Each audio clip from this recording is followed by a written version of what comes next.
더운 날씨 하루하루를 살아가면서 주님의 보호하심 가운데 건강하고 평안하고 행복한 삶이 되시기를 축원합니다.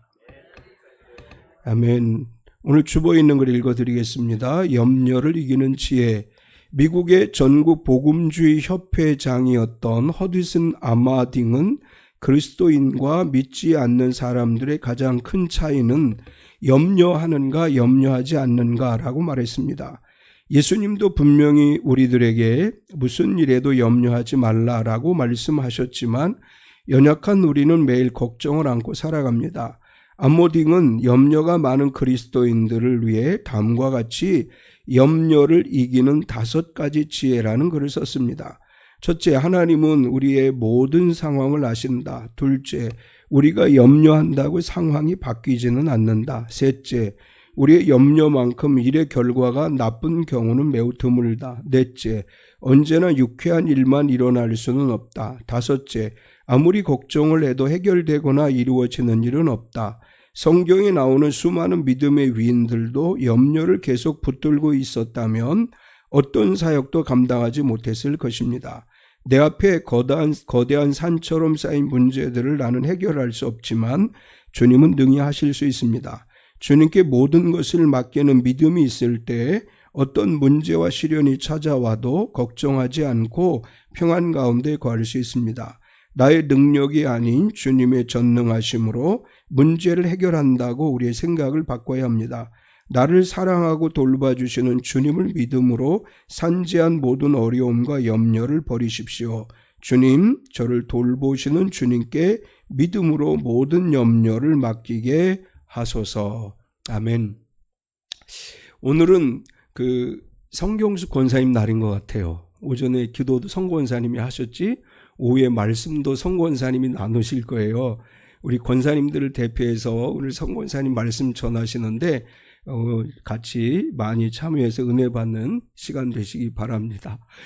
성 권사님 걱정하시는 것 같은데 걱정 안 하실 때 여기 오늘 그러잖아요. 염려하지 말라고. 아까 우리 천국은 마치를 찬양한다니까 주일학교 찬양 아니에요 막 그러는데 여기 집 팔고 땅 팔고 냉장고 팔고 차도 팔아야지 아까 찬양하는 분들이 그러는데 오늘 말씀이 가지고 있는 의미는 우리가 이 땅을 살아가면서 정말 귀한 것이 무엇인가를 알고 그 귀한 것을 찾고자 노력하는 진정한 삶이 되어야 한다는 의미로 말씀을 합니다. 예수님의 공생의 사역은 제가 자주 말씀드리지만 천국 복음을 선포하시고 말씀을 가르치고 병자를 고치시고 귀신을 쫓아내고 기적을 행하셨습니다. 이것을 3가지로 요약해서 말할 때 선포하시고 가르치시고 고치시다 이렇게 이야기를 합니다. 예수님께서 하신 이 3대 사역 가운데 사실은 우리는 병자를 고치고 귀신을 쫓아내고 또 기적을 행하는 이런 사역에 많이 치중하는 경향이 있지만 사실은 예수님이 가르치시는 일과 선포하시는 일에 집중하셔서 하셨음을 알 수 있습니다. 예수님이 말씀을 가르치실 때 특별히 비유를 많이 사용하셨죠. 오늘 13장은 비유의 장이라고도 이야기하는데 예수님이 비유를 통해서 말씀을 가르치셨는데 구약 시대를 보면 하나님께서 선지자들에게 말씀을 선포하실 때에도 비유적인 이야기들을 많이 사용하게 하셨어요. 그런데 구약과 신약의 차이가 뭐냐 하면 구약은 비유적으로 말씀하시면서 하나님이 깨닫게 하지 않는 이상 깨닫지 못하게 하는 예언적 의미가 있었습니다. 신약에서 예수님께서 비유를 사용하신 것은 그 시대 유대인들이 잘 이해할 수 있는 일들을 비유로 말씀하시면서 말씀을 좀 더 쉽게 깨닫게 하기 위해서 비유를 사용했다 이렇게 말할 수 있습니다.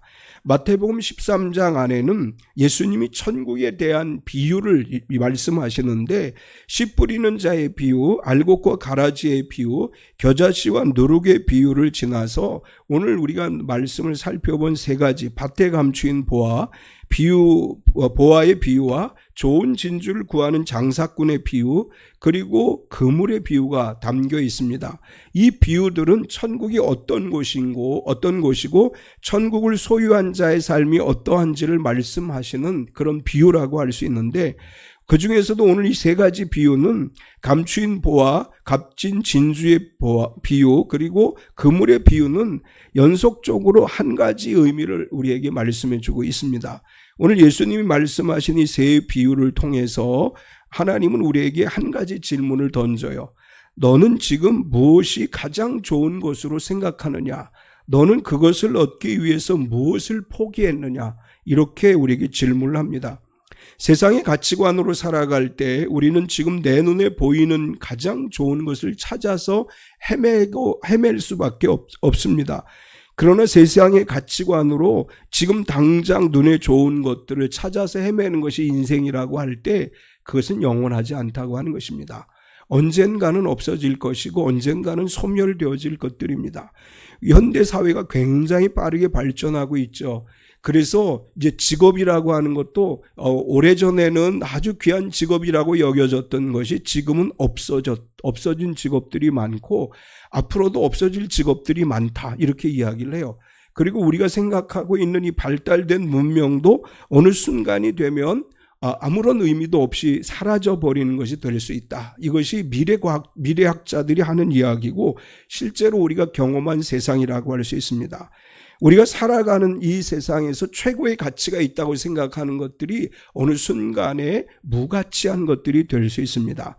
반면에 예수님은 세속적인 가치관이 아닌 영원한 세상의 가치관을 추구해야 된다고 그리스도인들에게 말씀을 하시면서 우리가 추구해야 될 가장 좋은 것, 그리고 그것을 어떻게 구해야 되는지, 그리고 마침내 그것들을 소유할 수 있는 믿음이 되어야 한다, 이런 비유로 우리에게 말씀을 하셨습니다. 오늘 이 세 가지 비유를 중심으로 해서 좋은 것을 찾자, 이런 제목으로 말씀의 은혜를 나누려고 합니다. 오늘 말씀을 통해서 우리가 발견할 수 있는 것은 첫 번째로 천국은 감추인 보화라고 말씀을 합니다. 이것은 천국의 가치라고 이야기할 수 있는데 예수님은 천국에 대한 비유를 계속 말씀하시면서 감추인 보화에 대한 비유를 이야기하시는데 예수님은 천국은 감추인 보화와 같다, 이렇게 말씀을 하십니다. 44절을 보면 천국은 마치 밭에 감추인 보화와 같으니 사람이 이를 발견한 후 숨겨두고 기뻐하며 돌아가서 자기의 소유를 다 팔아 그 밭을 사느니라. 여기서 감추인이라고 하는 말은 이미 단순히 감춰져 있다, 이런 의미가 아니고 이미 숨겨진 상태로 오래 남아있다, 계속해서 그 자리에 남아있다, 이런 뜻으로서 아무나 우연히 발견할 수 있는 것이 아니고 발견하기 위해서 노력하게 될 때 인내와 관심을 가지고 그 밭을 갈아엎는 수고를 할 때 발견할 수 있는 것이다, 이런 의미로 말씀하신 것이고, 보화라고 하는 말은 단순한 보화가 아니라 이 보화라고 하는 헬라어 테사우로스라고 하는 단어를 쓰는데 왕의 보물창고라고 하는 뜻을 가지고 있어요. 그러니까 여기서 말하고 있는 보화라고 하는 것은 왕의 보물창고에 들어있는 가장 값진 보물을 이야기하는 것입니다. 우리가 역사적으로 보면 팔레스틴이라고 하는 땅, 가나안 땅은 전쟁과 침략이 많았던 땅이죠. 그래서 보물을 가진 사람들이 보관할 것이 없어서 땅을 파고 밭에 감추어 둬요.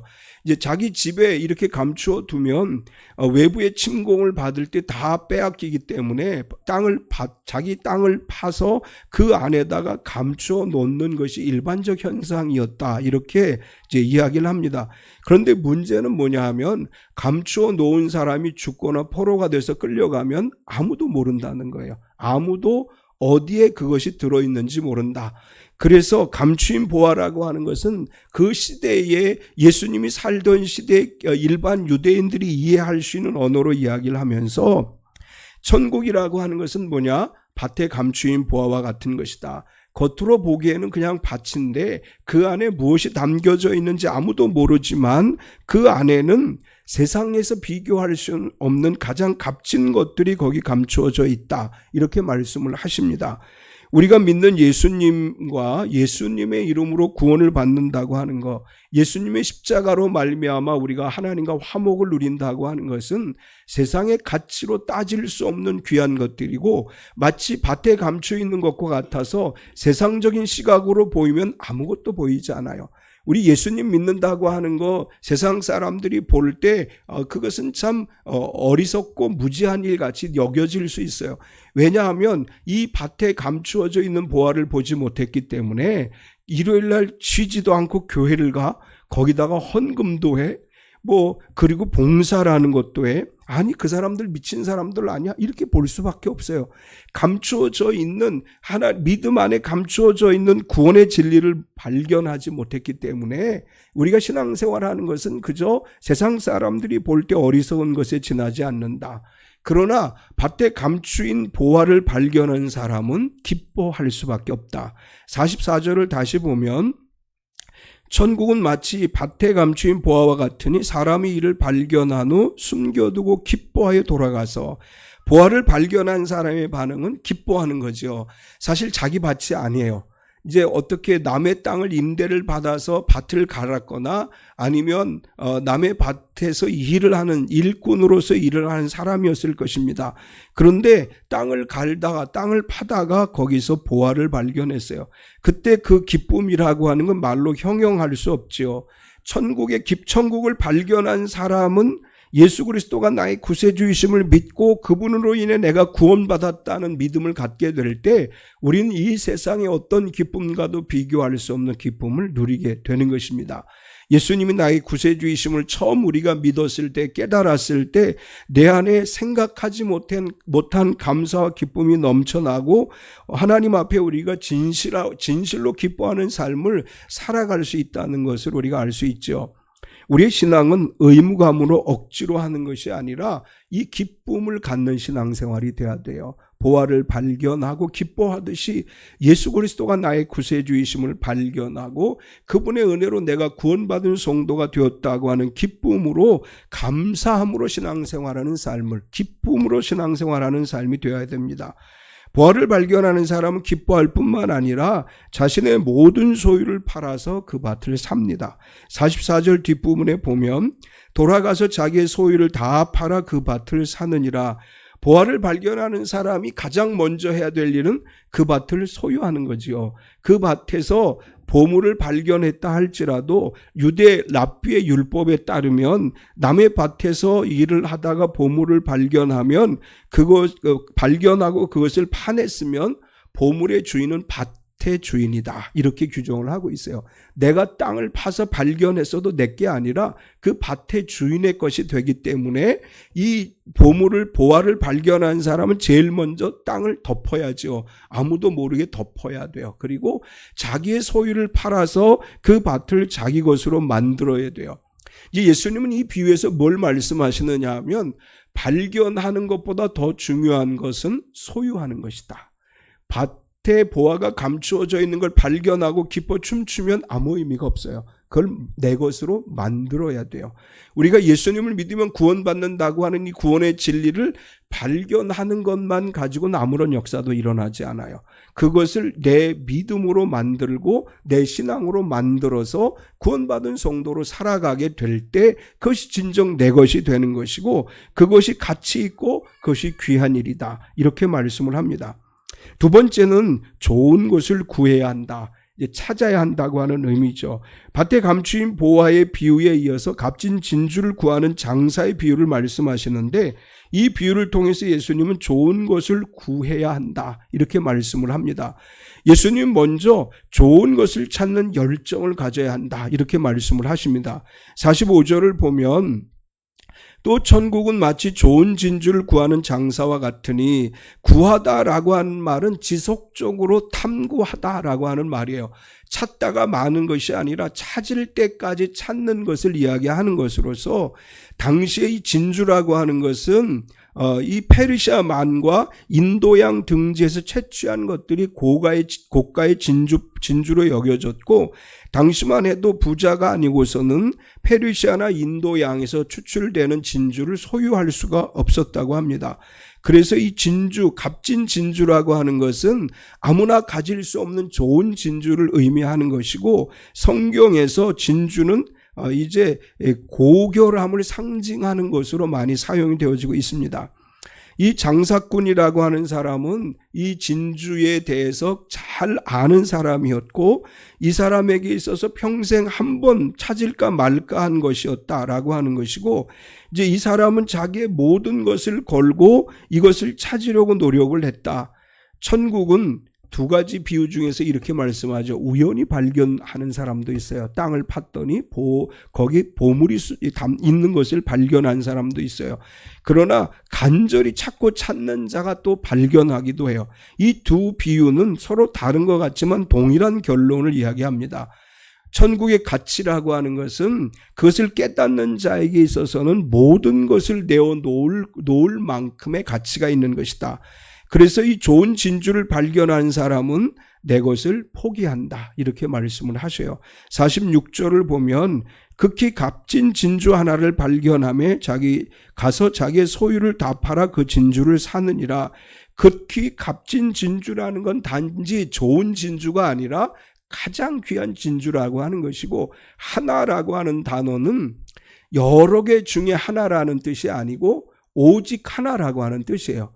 우리가 예수님을 믿음으로 구원받는다라고 이야기할 때 이 예수님을 믿음으로 구원받는다는 것은 세상에 많은 구원자가 있는데 그 중에 한 분이신 그리스도가 아니에요. 오직 유일하신 그리스도를 의미하는 것입니다. 여기 값진 진주 하나라고 하는 것은 우리가 믿는 예수 그리스도는 오직 우리의 유일한 구원자라고 하는 의미를 갖고 있는 것이고, 또 하나님과 인간과의 관계를 회복하게 하시는 유일한 주님이심을 의미하는 것으로서 예수 그리스도가 나의 구세주라고 믿는 그것은 값진 진주와 같은 것이다. 장사꾼은 진주를 발견하고 가서 자기의 소유를 다 팔아서 조금도 망설임이 없이 그 진주를 소유하게 됩니다. 여기서 자신의 모든 걸 팔았다고 하는 것은 포기라고 하는 의미죠. 자기 모든 걸 포기하고 가장 귀한 진주를 구했습니다. 여기서 포기라고 하는 말은 상실이라고 하는 의미가 아니고 교환이라고 하는 의미로 볼 수 있습니다. 낮은 가치를 내려놓고 최고의 가치를 취하는 것, 이것이 바로 믿음이다, 이렇게 말할 수 있습니다. 우리가 좋은 것을 사는 것은 믿음이다, 이렇게 표현할 수 있는데, 우리가 아무리 좋은 것을 가지고 있다고 할지라도 그 예수 그리스도의 유일한 구원주 되시고 우리를 영원한 생명으로 인도하신다고 하는 이 믿음보다 귀한 것은 세상에 존재하지 않습니다. 저와 여러분은 가장 귀한 것을 소유한 사람들이에요. 예수님이 나의 구세주이심을 믿고 그분의 이름으로 내가 구원받은 성도가 되었음을 믿기에 가장 귀한 보화와 가장 값진 것을 소유한 사람입니다. 찰스 토마스 스터드라고 하는 사람은 19세기 영국에서 크라켓 국가대표로 활약했던 사람이라고 하는데, 전국적인 명성과 부를 누렸던 청년이었다고 알려져 있습니다. 그는 영국 최고의 스포츠 스타 중에 한 사람으로서 세상에 줄 수 있는 명예를 다 손에 쥐었던 사람이에요. 막대한 부와 명예를 얻은 사람이었는데, 그는 자신이 가진 막대한 유산을, 그 부를 조지 밀러의 고아원과 무디 선교회에 기부를 하고 크라켓 선수로서의 화려한 경력을 뒤로한 채 중국 내지 선교를 통해 중국 선교사로 헌신하게 되고, 그 후에 인도를 거쳐서 아프리카 콩고까지 들어가서 복음을 전했습니다. 그가 남긴 말은 이런 말이에요. 만일 예수 그리스도가 하나님이시고 나를 위해 죽으셨다면 내가 그분을 위해 드리는 어떤 희생도 결코 크다고 할 수 없다. 내가 재산을 다 드려도, 나의 삶을 선교를 위해 드려도 예수 그리스도가 날 위해 죽으시고 날 위해 부활하셔서 내가 그분으로 인해 구원받았다면 내가 내어놓은 모든 것들, 그것은 예수님의 십자가에 비하면 아무것도 아니다. 그런 의미로 고백을 했습니다. 이 세상의 기준으로 최고의 자리에서 스스로 내려와서 극히 값진 진주 하나를 자기의 소유로 만든 장사꾼처럼 모든 것을 내려놓고 선교에 헌신했던 그분의 이름은 오늘날도 선교 역사에서 기억되는 아주 중요한 이름이라고 합니다. 세 번째로 천국에 합당한 믿음으로 살아야 한다. 오늘 본문에서 예수님께서 말씀하신 세 번째 비유는 물고기를 모으는 그물의 비유죠. 이 비유를 통해서 예수님께서 우리에게 하시려고 하는 말씀은 우리가 천국에 합당한 삶을 살아가야 된다라고 하는 말씀이고, 예수님은 이 그물 비유를 통해서 이렇게 말씀하셨습니다. 하나님께서 구별하신다. 47절과 48절을 보면 또 천국은 마치 바다에 치고 각종 물고기를 모는 그물과 같으니 그물에 가득하며 물가로 끌어내고 앉아서 좋은 것을 그릇에 담고 못된 것을 내버리느니라. 예수님께서 이 비유를 말씀하신 곳은 갈릴리 주변이었을 것입니다. 예수님의 제자들 가운데 어부들이 있고 갈릴리에 있는 여러 물고기들을 이제 예로 들어서 말씀을 하시는데, 갈릴리 이 바다에는 약 22종의 물고기가 살았다고 합니다. 많은 물고기가 갈릴리 바다 안에 있는데, 예수님께서 이 물고기 비유를 그물과 물고기의 비유를 말씀하신 것은 하나님께서는 이스라엘만 구원하시는 것이 아니라 갈릴리 호수에 22개 종류의 물고기가 있듯이 모든 나라와 민족을 가리지 않고 하나님의 구원에 해당된다라는 메시지를 여기서 우리에게 주고 있습니다. 또한 여기서 좋은 고기와 나쁜 고기를 이야기하는데, 이것은 밀과 가라지의 비유와 비슷하다고 말씀할 수 있고, 이 비유에서 먹을 수 있는 것은 좋은 고기이고 먹지 못하는 것은 나쁜 고기다. 그런데 이 나쁜 고기는 무가치하고 쓸모없다, 이렇게 이제 말씀하시는 것이고, 예수님은 세상 끝이라고 말씀하시면서 세상 끝, 다시 마태복음에서 이 말은 종말과 예수 그리스도의 다시 오심을 말씀하는 의미인데, 그물의 비유는 지금 당장이 아니라 종말의 때에 일어날 현상에 관해서 말씀하신 것입니다. 지금은 몰라요. 지금은 버려진 사람, 버리지 않은 사람 누구인지 모르죠. 그러나 종말의 때가 되면 물고기가 구별되듯이, 그물에 걸린 물고기를 구별하듯이 하나님께서 우리를 구별하신다고 하는 것입니다. 우리가 교회 공동체 안에 있다고 할지라도, 때로는 우리가 신실한 그리스도인처럼 보인다고 할지라도 중심으로 하나님을 향한 믿음이 없다면 마지막 종말의 때에 좋은 고기와 나쁜 고기를 가리게 될 때 우리가 좋은 고기로서 선택을 받지 못할 수도 있다고 하는 이야기를 말씀하시는 것입니다.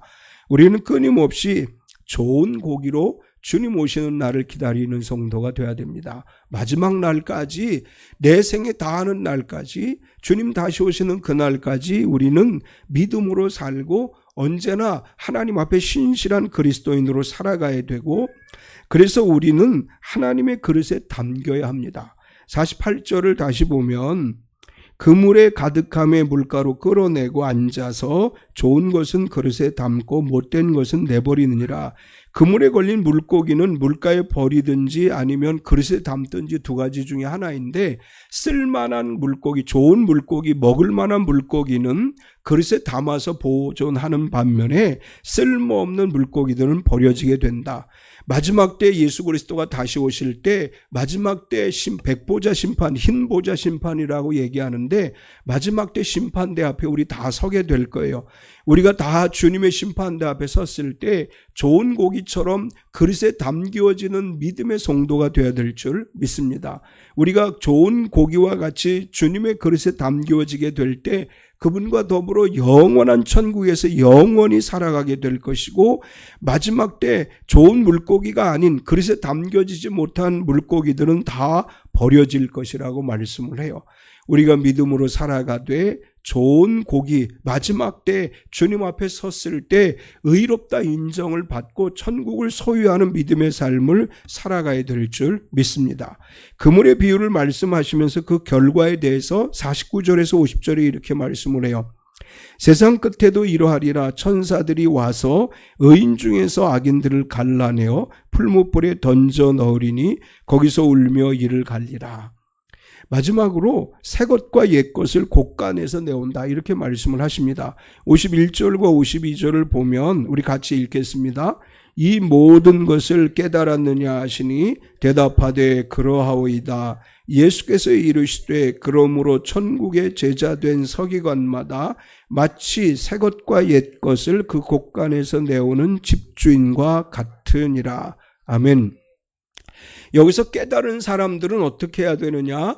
천국의 제자된 서기관으로서 새 것과 옛 것을 곳간에서 내와야 된다. 이 말은 우리는 이 땅의 청지기로서 살아가야 된다고 하는 것과 동시에 우리가 가지고 있는 것을 세상에 나누어야 된다고 하는 의미예요. 새 것과 옛 것을 곳간에서 내와서 어떻게 하겠어요? 나누어 주는 거예요. 우리는 그리스도인으로 나누고 베푸는 삶을 살아가야 됩니다. 언제나 내 것으로 움켜잡으려고 하지 말고 내 안에 있는, 내 곳간 안에 있는 새 것과 옛 것, 구약과 신약의 말씀, 우리가 이렇게도 해석할 수 있는데 우리에게 주어진 하나님의 은혜를 세상에 내와서 나누고 베풀고 살아갈 때 마지막 때 주님 앞에서 주님께 인정을 받고 주님과 더불어 저 천국에서 함께 살아가는 삶을 살게 될 줄 믿습니다. 우리 자신은 나는 정말 값진 것을 소유하고 있는 그리스도인인가?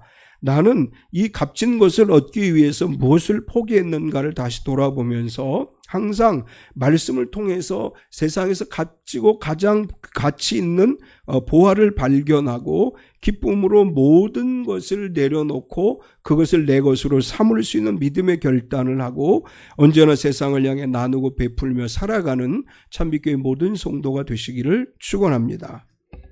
참 좋으신 하나님 감사합니다. 우리가 언제나 주님만 바라보고 의지하며 살아가기를 원합니다. 주님께서 우리에게 말씀하시기를 천국은 마치 밭에 감추인 보화와 같고 값진 진주를 구하러 찾는 상인이 유일한 하나의 진주를 찾은 것과 같다고 말씀하셨습니다.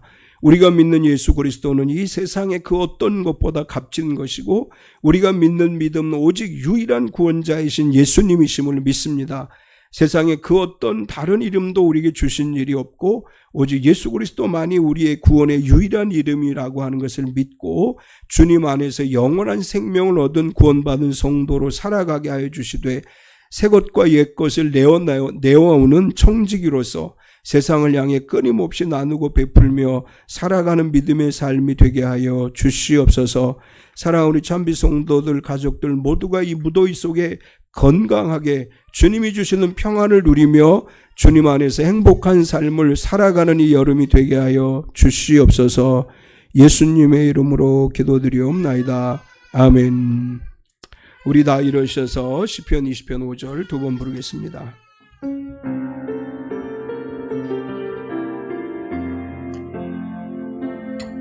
우리가 너의 승리로 대가를 부르며 우리 하나님의 이름으로 깃발을 세우며 여호와께서 너의 기도를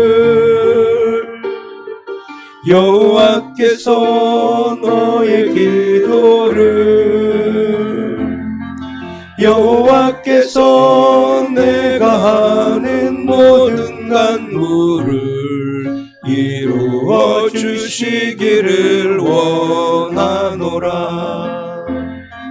우리가 너의 승리로 궤가를 부르며 우리 하나님의 이름으로 깃발을 세우며 여호와께서 너의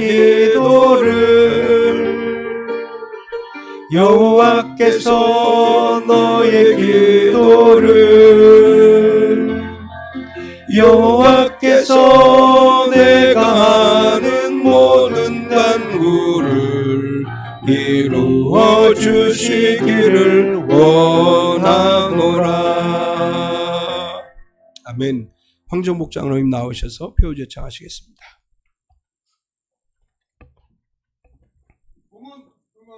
몸은 건강하게, 마음은 평안하게, 삶은 행복하게. 아멘.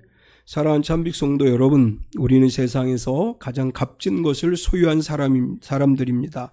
무엇과도 바꿀 수 없는 하나님 나라의 은총을 누리고 받은 은총을 세상에 나누며 살아가시기 바랍니다. 아멘.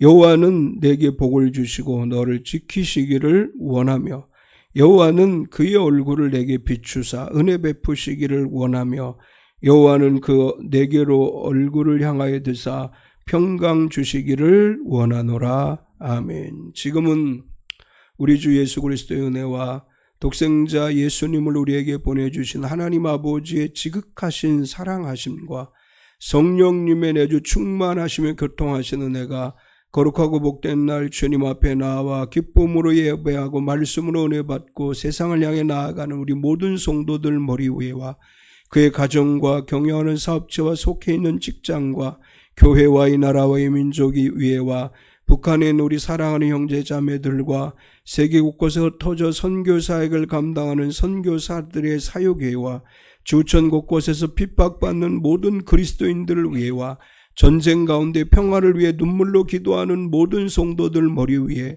영원토록 함께 있을지어다. 아멘.